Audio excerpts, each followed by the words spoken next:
ಶಾಲು ಯೇಸುವಿಗೆ ಸ್ತೋತ್ರ. ಇಂದು 5 ಜುಲೈ 2025. ಈ ದಿನದ ಧ್ಯಾನ ಭಾಗ ಪೌಲನು ಕೊಲೊಸ್ಸೆಯವರಿಗೆ ಬರೆದ ಪತ್ರಿಕೆ 1ನೇ ಅಧ್ಯಾಯ 6ರಿಂದ 8 ವಾಕ್ಯ. ನೀವು ದೇವರ ಕೃಪೆಯನ್ನು ಕುರಿತು ಸತ್ಯಾರ್ಥವನ್ನು ಕೇಳಿ ತಿಳುಕೊಂಡ ದಿವಸದಿಂದ ಆ ಸುವಾರ್ತೆಯು ನಿಮ್ಮಲ್ಲಿ ಫಲಕೊಟ್ಟು ವೃದ್ಧಿಯಾಗುತ್ತಾ ಬಂದ ಪ್ರಕಾರ ಲೋಕದಲ್ಲೆಲ್ಲ ಹಬ್ಬಿ ಫಲಕೊಟ್ಟು ವೃದ್ಧಿಯಾಗುತ್ತಾ ಬರುತ್ತದೆ. ನಮ್ಮ ಪ್ರಿಯ ಜೊತೆಯ ದಾಸನಾದ ಎಪಫ್ರನಿಂದ ಆ ಸತ್ಯೋಪದೇಶವನ್ನು ಕಲಿತುಕೊಂಡಿರಿ. ಅವನು ನಿಮಗೋಸ್ಕರ ಕ್ರಿಸ್ತನ ನಂಬಿಗಸ್ತನಾದ ಸೇವಕನು. ಪವಿತ್ರಾತ್ಮ ಪ್ರೇರಿತವಾದ ನಿಮ್ಮ ಪ್ರೀತಿಯ ವಿಷಯದಲ್ಲಿ ನನಗೆ ತಿಳಿಸಿದವನು ಆತನೇ. ಅಪೊಸ್ತಲರ ಕೃತ್ಯ 1ನೇ ಅಧ್ಯಾಯದ 8ನೇ ವಾಕ್ಯದಲ್ಲಿ ಪುನರುತ್ಥಾನ ಹೊಂದಿದ ಯೇಸು ಕ್ರಿಸ್ತನು ತನ್ನ ಶಿಷ್ಯರಿಗೆ ಹೇಳಿದಂತೆಯೇ ಪವಿತ್ರಾತ್ಮನು ನಿಮ್ಮ ಮೇಲೆ ಬರಲು ನೀವು ಬಲವನ್ನು ಹೊಂದಿ ಯೆರೂಸಲೇಮಿನಲ್ಲಿಯೂ ಎಲ್ಲ ಯೂದಾಯ ಸಮಾರ್ಯ ಸೀಮೆಗಳಲ್ಲಿಯೂ ಭೂಲೋಕದ ಕಟ್ಟಕಡೆಯವರೆಗೆ ನನಗೆ ಸಾಕ್ಷಿಗಳಾಗಿರಬೇಕು.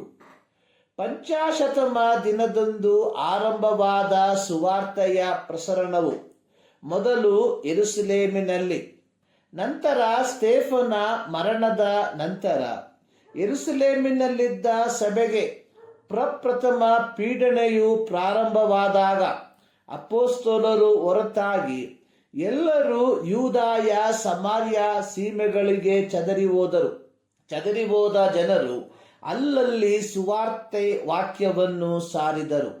ನಂತರ ಯೇಸುವಿನ ಶಿಷ್ಯರನ್ನು ಪೀಡಿಸುವವನಾಗಿದ್ದ ತಾರ್ಸದ ಸೌಲನು ದಮಸ್ಕದಲ್ಲಿ ಸುವಾರ್ತಿಕನಾಗಿ ಮಾರ್ಪಟ್ಟ ತರುವಾಯ ಆಸ್ಯ ಮತ್ತು ಯುರೋಪ್ ಭೂಖಂಡಗಳಲ್ಲಿ ಸುವಾರ್ತೆಯ ಪ್ರವೇಶನವಾಗಿ ಅಲ್ಲಿಂದ ಆಸ್ಯ ಸೀಮೆಯಲ್ಲಿ ಪೌಲನ ಸೇವೆಯ ಮೂಲಕ ಸುವಾರ್ತೆಯನ್ನು ಕೇಳಿಸಿಕೊಂಡಿದ್ದ ಎಪಫ್ರನ ಮೂಲಕ ಸುವಾರ್ತೆಯು ಕೊಲೊಸೆ ಪಟ್ಟಣವನ್ನು ಪ್ರವೇಶಿಸಿತು.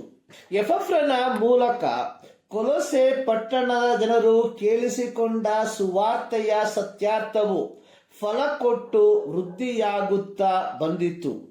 ಹೇಗೆ ಗಿಡವು ಮರವಾಗಿ ಬೆಳೆದು ಫಲವನ್ನು ನೀಡುವ ಪ್ರಕಾರ ಸುವಾರ್ತೆಯ ಸತ್ಯಾರ್ಥವು ದೇವರ ಮಕ್ಕಳ ಜೀವಿತದಲ್ಲಿ ಆಧ್ಯಾತ್ಮಿಕ ಫಲವನ್ನು ಕೊಡುವಂಥದ್ದಾಗಿದೆ.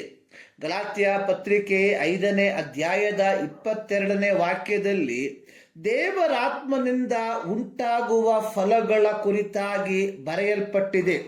ಅವುಗಳು ಯಾವುದೆಂದರೆ ಪ್ರೀತಿ, ಸಂತೋಷ, ಸಮಾಧಾನ, ದೀರ್ಘಶಾಂತಿ, ದಯೆ, ಉಪಕಾರ, ನಂಬಿಕೆ, ಸಾಧುತ್ವ ಮತ್ತು ಕ್ಷಮೆ ದಮೆ.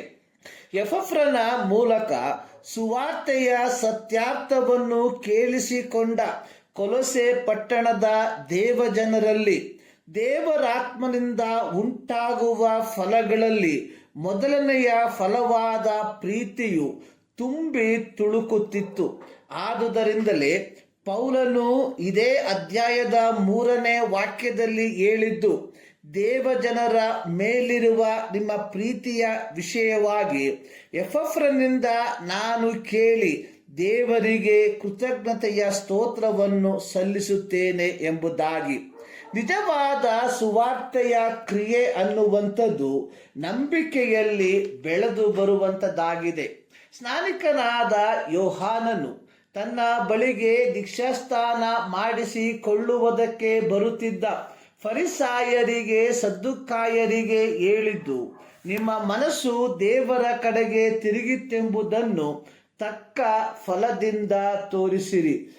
ಪ್ರಿಯರೇ, ನಾವು ಕೇಳಿಸಿಕೊಂಡ ಸುವಾರ್ತೆಯು ನಮ್ಮಲ್ಲಿ ವೃದ್ಧಿಯಾಗಿ ಫಲಭರಿತವಾಗಿ ಮಾರ್ಪಟ್ಟಿದ್ದೀಯಾ ಅಥವಾ ಕೇವಲ ಎಲೆ ತುಂಬಿದ ಮರದಂತೆ ಧಾರ್ಮಿಕತೆಯ ವೇಷದಲ್ಲಿ ಮಾತ್ರ ಮುಂದಕ್ಕೆ ಸಾಗುತ್ತಿದ್ದೀಯ.